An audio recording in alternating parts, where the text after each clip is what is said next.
শুরু হয়েছে খরার মৌসুম, ফলে কৃষি জমিতে জলের অভাবে বন্ধ হয়ে যাচ্ছে চাষবাস। জানা যায় জম্পিজলা ব্লকের টাকারজলা, হীরাপুর, অমরেন্দ্রনগর, প্রমোদনগর এলাকায় হাজার কানি জমি পড়ে আছে পরিত্যক্ত অবস্থায়। ওই এলাকাবাসীর মতে সরকার যদি জলের ব্যবস্থা করে দেয় তাহলে জমিগুলিতে ফসল চাষবাস করে ওই ফসল বিক্রি করে আর্থিক দিক দিয়ে মুনাফা অর্জন করা যেত। ঈদ কি এবার আর ফসল করতেন না? না, এর ভিতরে ফসল তো এক ফসলে করা হয়। যেমন মতো যদি বুড়ো ক্ষেত করতে হলে জলের অভাব, জল থাকলে আছে অনেক।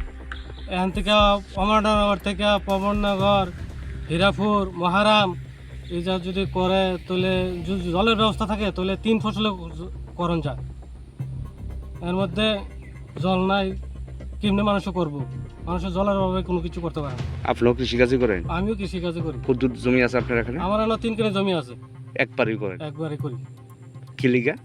জল নাই, জল থাকলে তো করতে হবে মানুষে, জলের অভাবে মানুষ কোনো কিছু করতে পারে না। সব জমি এমনি পড়ে থাকে? সব অমরনগর হইতে হীরাপুর, প্রমোদনগর এই সব এলাকার জমি কতখানি হইব?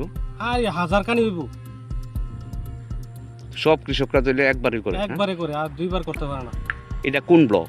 এটা জম্পিজলা ব্লক। তো সরকারের কাছে কি চাইতেছেন? সরকারের যে চাইতেছে যদি জলের একটা ব্যবস্থা করে দেয়, মানুষের অনেক উন্নত হইব।